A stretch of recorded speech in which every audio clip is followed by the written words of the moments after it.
देखो तो आज का पहला क्वेश्चन है क्या, स्टोमेटा।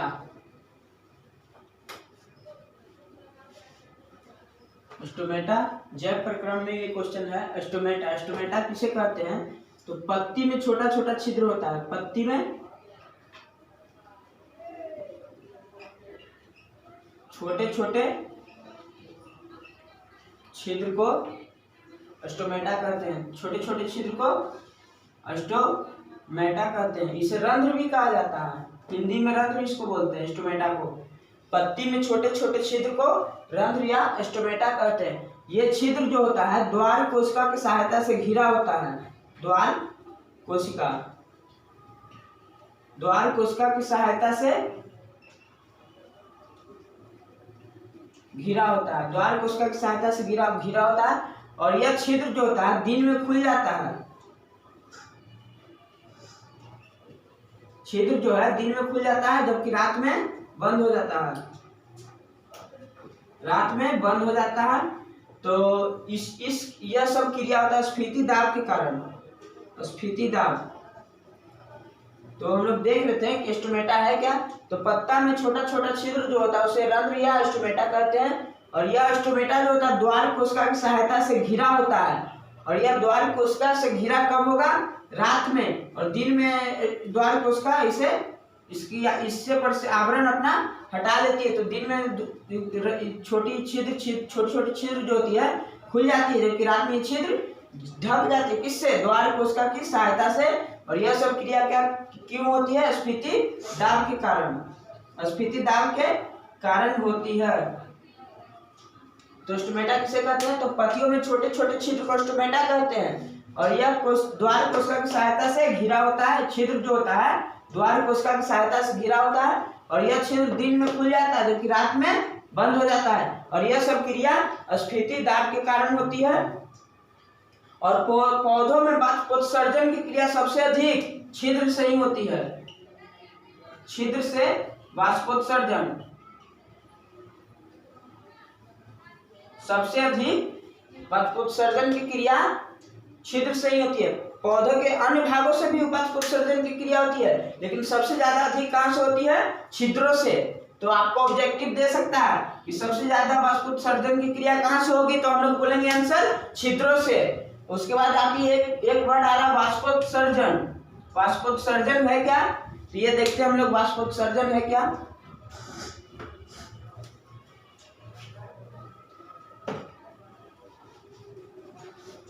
वाष्पोत्सर्जन में दो शब्दों से मिलकर बना है वाष्पोत्सर्जन। अगला क्वेश्चन है वाष्पोत्सर्जन।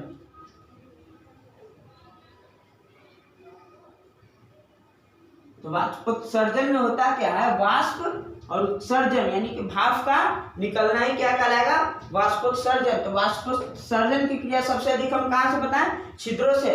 तो पेड़ पौधों में वाष्पोत्सर्जन की क्रिया होगा। जल जो है जलवाष्प के रूप में वायुमंडल में चली जाती है, तो उसे कहते हैं वाष्पोत्सर्जन। जल जलवाष्प के रूप में उड़ जाता है, वायुमंडल में चला जाता है। वायुमंडल में चला जाता है तो उसे क्या कहते हैं? वाष्पोत्सर्जन। पेड़ पौधे में वाष्पोत्सर्जन की क्रिया सबसे अधिक छिद्रों से होती है।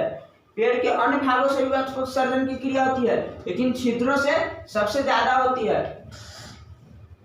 और जो जल है जाइलम क्रिया द्वारा पौधों के अन्य भागों तक जाती है। जड़ से पौधों के अन्य भाग तक जाइलम की सहायता से जल अन्य भागों तक जाता है। जड़ से अन्य भागों तक, जड़ से अन्य भाग तक जाइलम की सहायता से जल जाता है। अब आगे चल के दो पॉइंट आएंगे, जाइलम और फ्लोएम। और ये खनिज लवण यानी खनिज पदार्थों का परिवहन करता है पेड़ पौधों में, और जाइलम जल का परिवहन करता है।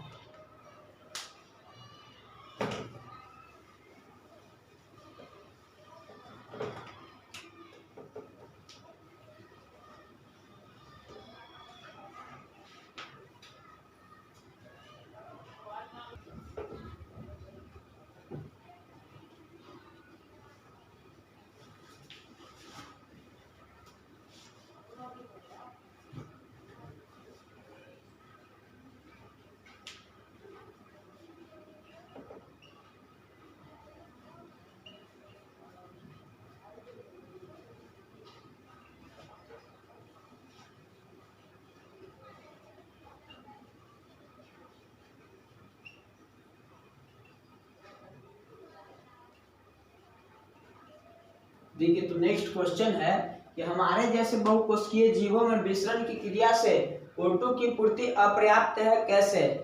ठीक, तो हम लोग जानते हैं कि मनुष्य का शरीर बहुकोशिकीय है।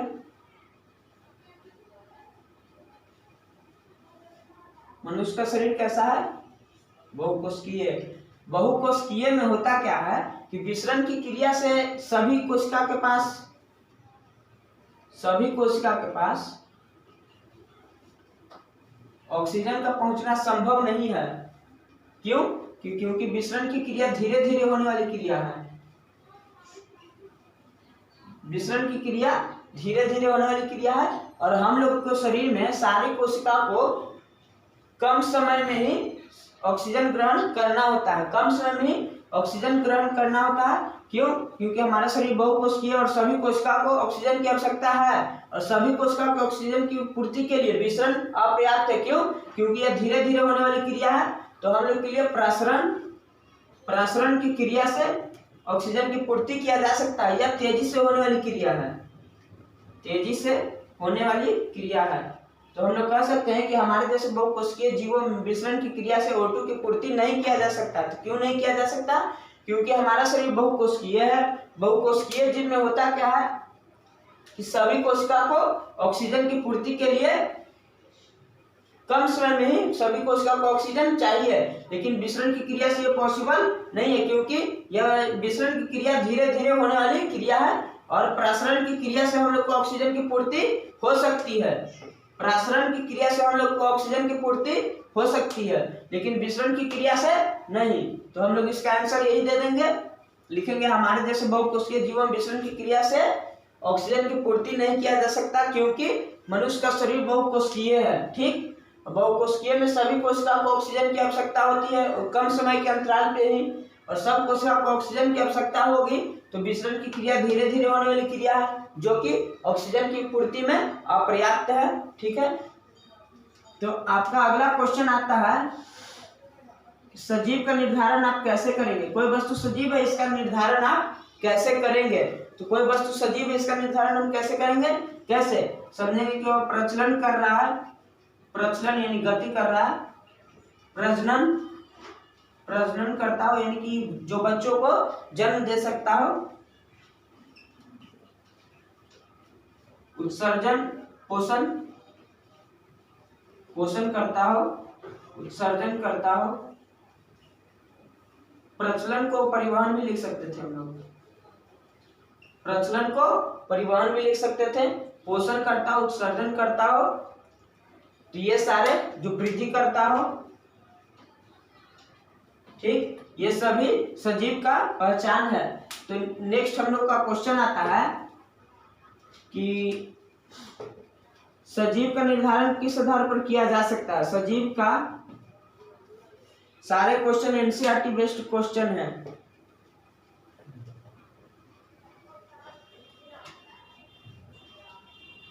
तो सजीव का निर्धारण किस आधार पर किया जा सकता है, या कैसे हम पहचानेंगे कोई वस्तु सजीव है?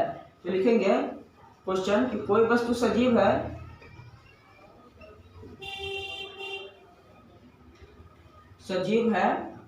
इसका निर्धारण हम कैसे करेंगे? इसका निर्धारण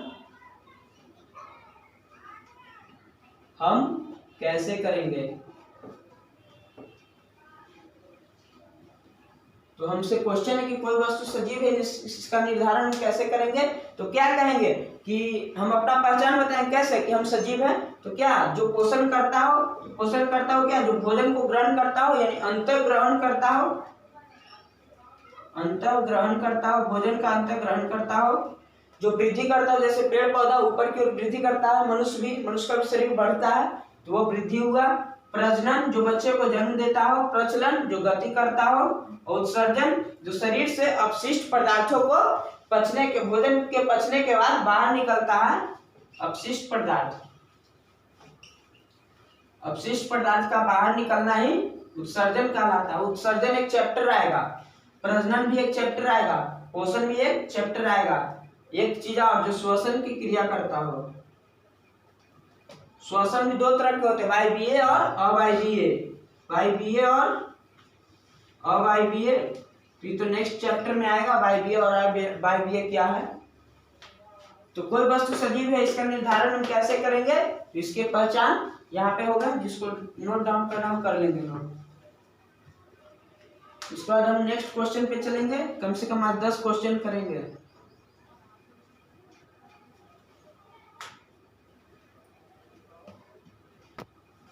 तो कोई वस्तु सजीव है इसका निर्धारण हम कैसे करेंगे तो बता दिए। अब अगला क्वेश्चन आता है कि हमारे अमाशय में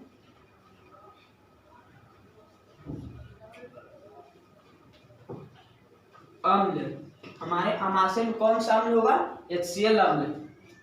हमारे अमाशय में HCl अम्ल की क्या भूमिका है, क्या भूमिका है।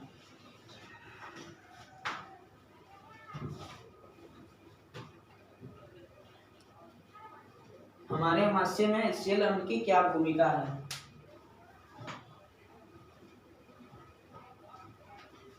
हमारे अमाशय में HCl अम्ल की क्या भूमिका है, तो ये बताते हैं हम।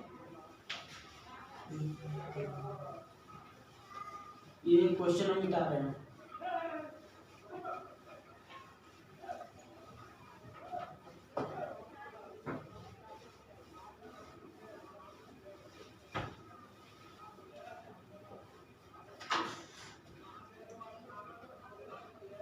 तो हमारे अमाशय में देखिए, हमारे अमाशय में जठर ग्रंथि होती है, जठर ग्रंथि। इस जठर ग्रंथि से दो चीज निकलता है, HCl अम्ल और म्यूकस। हमारे जठर ग्रंथि से दो चीज निकलता है, क्या, HCl अम्ल और म्यूकस। अगर हमारे शरीर में HCl अम्ल है, अगर वो HCl अम्ल को हम लोग छू लिए तो हमारा चमड़ा तो जल सकता है, लेकिन वही HCl अम्ल हमारे पेट में तभी हानि नहीं पहुंचा रहा। क्यों, तो इसका मेंटेन कौन कर रहा है, म्यूकस। म्यूकस जो है लिक्विड रूप में है, लेकिन हमारे अमाशय में जठर ग्रंथि में एक लेयर बनाकर, शरीर से लेयर बना के अंदर से इसको कवर किए हुए है, जो हमारे अंदर के शरीर को जख्मी होने से बचा रहा है। जख्मी होने से बचा रहा है कौन, म्यूकस। म्यूकस बचा रहा है जख्मी होने से। अगर म्यूकस की मात्रा कम जाएगी और HCl अम्ल की मात्रा बढ़ जाएगी तो अंदर का पार्ट जो होगा जख्मी हो जाएगा, और जख्मी हो जाएगा तो उसको बोलते हैं पेप्टिक अल्सर। पेप्टिक अल्सर, ये क्वेश्चन आपसे पूछ सकता है कि पेप्टिक अल्सर क्या है, तो हम लोग आंसर क्या देंगे, जब हमारे अमाशय के जठर ग्रंथि से HCl अम्ल और म्यूकस निकलती है, तो अगर म्यूकस की मात्रा कम जाए, म्यूकस की मात्रा कम जाए और HCl अम्ल की मात्रा बढ़ जाए, तो उससे हमारे पेट के अंदर वाले भाग में, अमाशय के भाग में जख्मी हो जाएगा, यानी कि खुदरा खुदरा हो जाएगा, दाना दाना फोड़ा टाइप हो जाएगा, तो उसको बोलते हैं पेप्टिक अल्सर। ठीक, तो क्या म्यूकस की मात्रा कम जाएगी तब, लेकिन म्यूकस की मात्रा मेंटेन किए हुए है इसको, HCl अम्ल को जो कवर किए हुए है उसको। तो हम क्या होता है, हमारे अमाशय में HCl अम्ल की क्या भूमिका है, तो ये लिखेंगे, और उसके बाद लिखेंगे कि इसका कार्य क्या है, भूमिका यानी कार्य। तो कार्य है इसका, यह भोजन को अम्लीय बनाता है,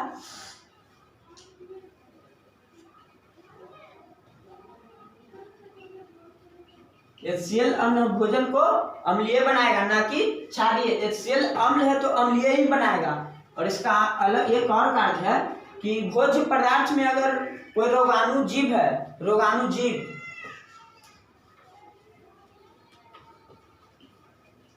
जो हम लोग को हानि पहुंचा सकता है, उसको भी नष्ट करने में सहायता करता है, नष्ट करने में सहायता प्रदान करता है। कौन, HCl अम्ल। HCl अम्ल का देखिए कितना महत्व है, भोजन को अम्लीय बनाता है, यानी पचाता भी है, और पचने लायक भोजन को कौन बनाता है, तो हम बताए थे भोजन को पचने लायक बनाता है पित्त। पित्त जो है भोजन को केवल पचने लायक बनाता है, लेकिन पित्त जो HCl अम्ल है वो भोजन को पचाने में सहायता करता है। तो लिख सकते हैं भोजन को पचाने में सहायता करता है, एंजाइम की सहायता से, प्लस एंजाइम भी हो जाएगा इसमें, एंजाइम की सहायता से HCl अम्ल भोजन को पचाने में सहायता करता है। और चौथा पॉइंट हो जाएगा पेप्सिनोजिन को पेप्सिन में बदल देता है, पेप्सिनोजिन को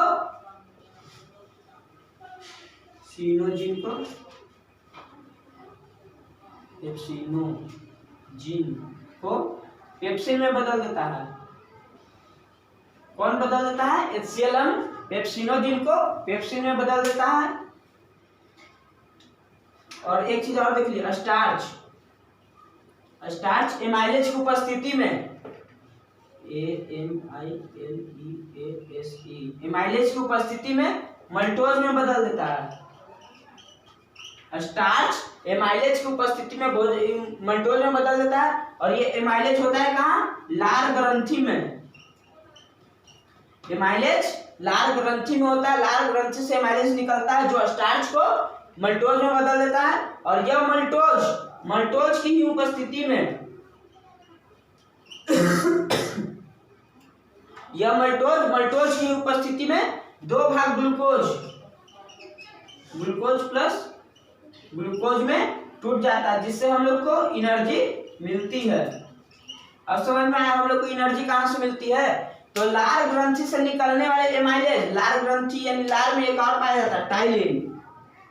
ये भोजन को पचाने में सहायता नहीं करता है, लेकिन एमाइलेज जो है भोजन को यानी स्टार्च को पचाने में सहायता करता है। तो एमाइलेज लार ग्रंथि में पाया जाता है, जो स्टार्च को एमाइलेज की उपस्थिति में मल्टोज में बदल देता है। और यह मल्टोज की ही उपस्थिति में ग्लूकोज 2 भाग ग्लूकोज में टूट जाता है, जो हम लोग को एनर्जी देता है।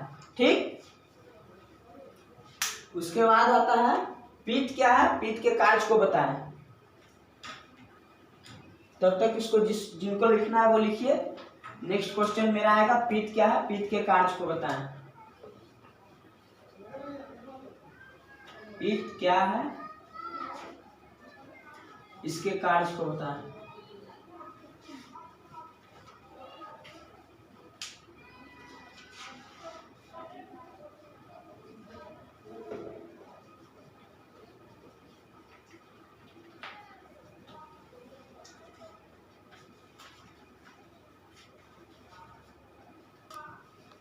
देखिए अगला नेक्स्ट लास्ट क्वेश्चन है, पित्त क्या है, इसके कार्य को बताएं। तो पित्त हल्का हरा और पीला रंग का रासायनिक पदार्थ होता है। हल्का हरा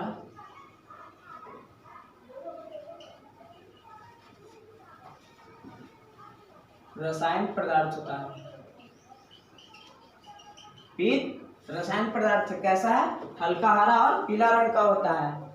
जब देखे होंगे उल्टी वगैरह होता है तो कहते हैं लोग कि पेट में अन्न नहीं है, अनाज नहीं है, तो हरा निकलता है वो लिक्विड, उसको ही बोलते हैं पित्त। यह क्षारीय प्रवृत्ति का होता है। पित्त कैसा होता है? क्षारीय प्रवृत्ति का। HCl अम्ल और पित्त में अंतर है।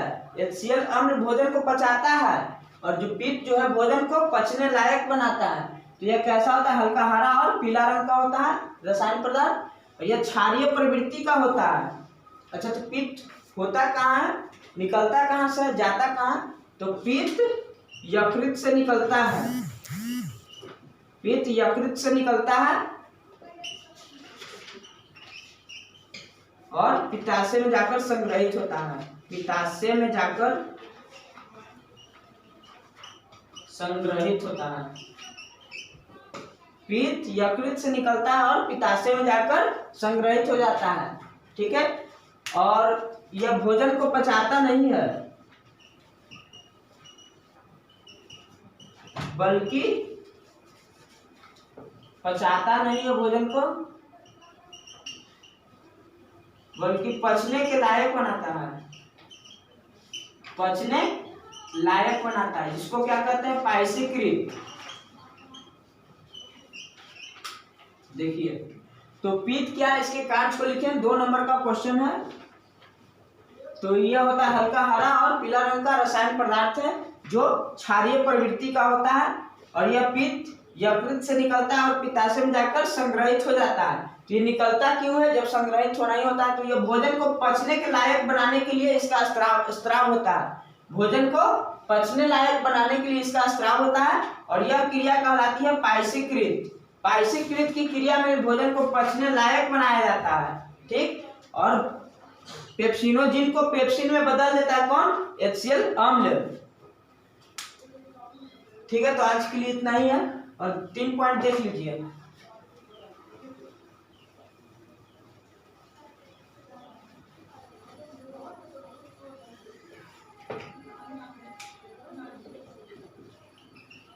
स्टार्च एमाइलेज की उपस्थिति में, एमाइलेज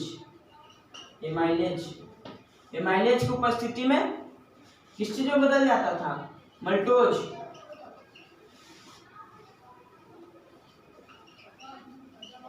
स्टार्च एमाइलेज की उपस्थिति में मल्टोज में बदल जाता था और यह एमाइलेज होता था कहाँ? लार ग्रंथि में, लार ग्रंथि में। और यह मल्टोज की उपस्थिति में,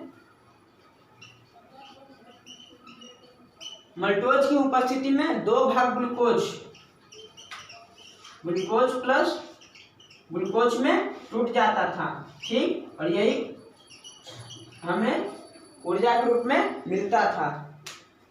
तो ग्लूकोज मल्टोज में बदल जाता था, मल्टोज ग्लूकोज में, ठीक। और पेप्सिनोजिन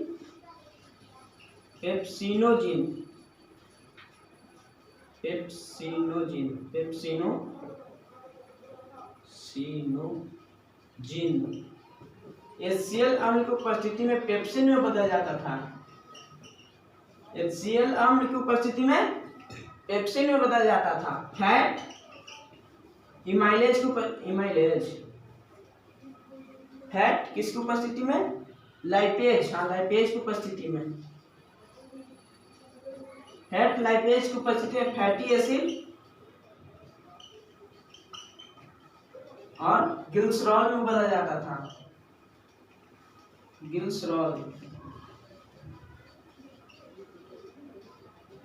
ग्लिसरॉल में बदल जाता था। देखिए स्टार्च एमाइलेज की उपस्थिति में मल्टोज में बदल जाता था और यही मल्टोज की उपस्थिति में 2 ग्लूकोज में टूट जाता था जो ऊर्जा के रूप में हम लोगों को प्राप्त होता है। और पेप्सिनोजिन HCl अम्ल की उपस्थिति में पेप्सिन में बदल जाता था और फैट लाइपेज की उपस्थिति में फैटी एसिड